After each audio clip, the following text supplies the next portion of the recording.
Yeah, so that was what stood out most, just watching that. But then there was the policy, and there were questions about abortion, for example. Here's what Dr. Oz said when asked about a woman's right to choose to have an abortion or not.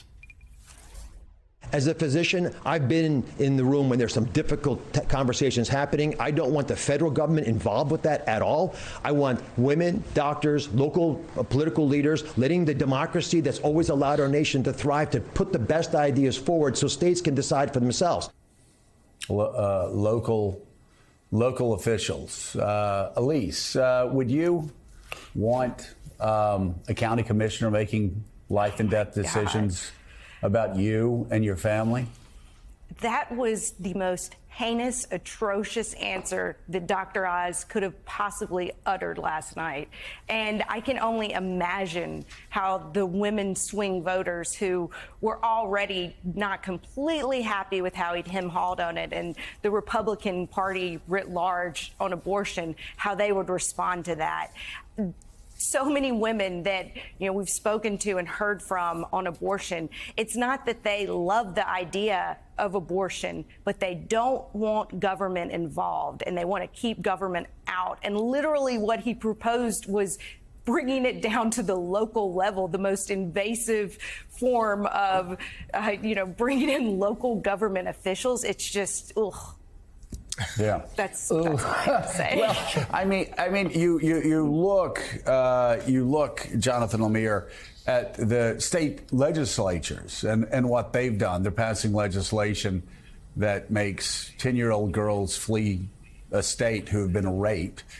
You've got actually a Michigan gubernatorial candidate saying that a 14-year-old girl getting raped by her uncle is a perfect example of why there can be absolutely no exceptions for rape or incest.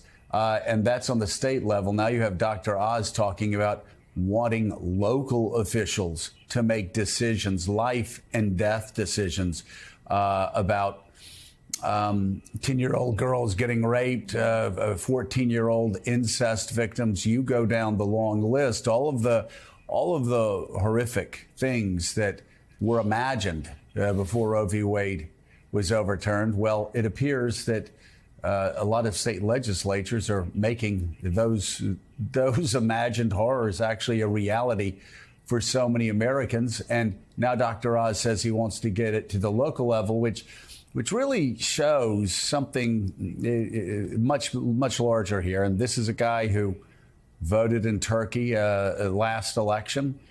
This is a guy who has lived in Jersey, has his mansion in Jersey and houses all over the place.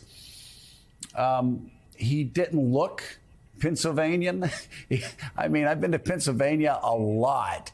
This guy doesn't look like he's from Pennsylvania. He doesn't talk like he's from Pennsylvania.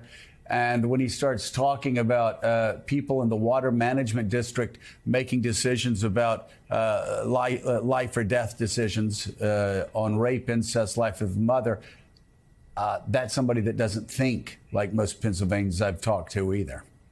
No, and certainly nothing Oz did last night will dispel the charges that he's a carpetbagger, and he does seem to be embracing this extreme position on abortion. And that's what Democrats are trying to say. That's where, if Republicans win, if they win the Senate, if they win the House, if they were to take the White House, that they will be so far out of step with where the rest of the country will be. And just in terms of the context of the debate, Oz's comment there sort of acted as a lifeline for Democrats, who were, of course, concerned as to how Fetterman was doing, who was so obviously struggling, and it's going to spark new questions about his health. And as everyone else has been saying, difficult to watch at times last night. But I do think we need to keep in mind this is a debate that's happening late in the cycle. A lot of people have already made up their minds. We don't know what the audience was last night, which is unclear how much of an impact this will actually have. But certainly it didn't help Fetterman. And we already know this was a race that was tightening. I spoke to some senior Democratic officials. Their internals the last couple of days had Fetterman, who had been up 16, who had been up 10 or 12, now up more like 4 or 5.